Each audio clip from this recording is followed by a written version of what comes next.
Salut tout le monde, c'est Ryotano Salut à toutes et à tous ici. L'ami de la capsule corp, c'est dire La capsule corps, c'est Brobo. Le Gogeta. Oh mon dieu, c'est petit sur foot.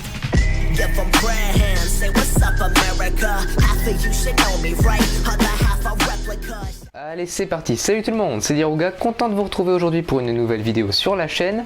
Et aujourd'hui, on parle une nouvelle fois de manga papier. Le manga dont je vais vous parler aujourd'hui a eu pas mal de succès en Europe, notamment grâce à la sortie de son adaptation animée tout récemment. On va parler détective et pouvoirs surnaturels, alors pourquoi commencer Bungo Stray Dogs?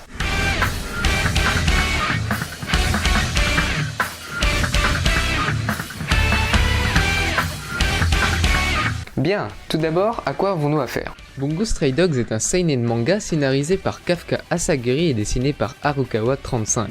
Il aborde les thèmes du suspense et de la tranche de vie. Après avoir été expulsé de son centre d'accueil, Atsushi Nakajima se retrouve seul et à la rue. Il rencontre alors un étrange jeune homme du nom d'Osamu Dazai. Ce dernier fait partie de l'agence des détectives armés, une troupe d'enquêteurs aux pouvoirs paranormaux, à la recherche d'un mystérieux tigre mangeur d'hommes. Atsushi semble avoir d'étroits liens avec ce tigre et se retrouve enrôlé malgré lui parmi ces fameux détectives sur l'initiative de Dazai. Action et bataille entre illustres écrivains à Yokohama. Voilà pour ce qui est du pitch de base, alors qu'est-ce que j'en ai pensé? Bon, je dois bien vous avouer que je partais avec beaucoup d'attentes concernant ce manga, tout simplement parce que l'anime a fait beaucoup parler de lui sur internet, je me disais donc que le manga devait être à la hauteur. Au final, mon début de lecture était un peu en demi-teinte, j'aimais bien les personnages mais je me demandais vraiment pourquoi il y avait autant de hype autour de l'anime, parce que c'était pas non plus très ouf. Et puis après avoir lu les deux premiers tomes, malgré une histoire qui met du temps à nous dévoiler ses premiers enjeux, je dois bien avouer qu'elle prend une tournure assez intéressante. On peut considérer que le héros Atsushi suit un espèce de parcours initiatique au sein de cette organisation de détectives, puisqu'il découvre à la fois ses collègues avec leurs pouvoirs spéciaux,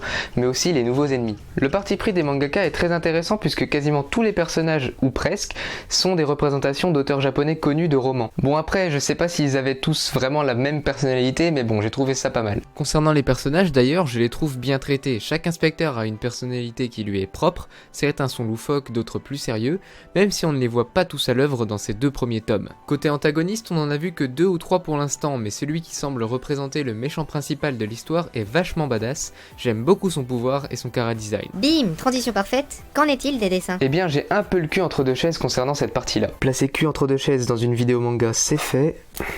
Autant je trouve que les chara-design sont soignés et agréables à l'œil, chaque personnage se reconnaît facilement, le trait est vraiment pas mauvais, autant d'un autre côté j'ai trouvé les cases un peu trop vite par moment. On a souvent affaire à des planches où les personnages se parlent entre eux sans réel décor derrière eux, et je me suis parfois demandé où telle ou telle scène se déroulait. Après voilà, je tiens quand même à souligner que c'est le premier manga du dessinateur Harukawa 35, beaucoup ont commencé comme ça et se sont étoffés au fil des chapitres. Pour en revenir au scénario, comme je vous l'ai dit au début de la vidéo, il prend son temps pour se mettre en place, variant entre scènes d'humour et avancées réelles de l'histoire, ce n'est qu'à la fin du tome 1 et dans le tome 2 qu'on commence à voir les vrais enjeux, de nouveaux personnages être développés, etc. Mention spéciale au pouvoir de l'inspecteur Kunikida, il m'a beaucoup fait penser à ce qu'on pouvait trouver dans le manga City Hall, c'est un manga français et d'ailleurs si vous ne connaissez pas, je vous le recommande. Enfin voilà, Bungo Stray Dogs est un manga prometteur, j'espère juste que les dessins s'étofferont mais le scénario prend une tournure intéressante avec de bons personnages que ce soit du camp des gentils ou du camp des méchants. En France, 2 tomes sont sortis pour le moment, le 3e paraîtra mi-avril, c'est Ototo qui s'en occupe et c'est au prix de 8 € unité. Si vous avez aimé l'anime ou que les histoires de ce genre vous intéressent, je vous le conseille, ça vaut le coup. Voilà, ceci conclut cet épisode, j'espère qu'il vous a plu, si c'est le cas n'oubliez pas de laisser un like sous la vidéo,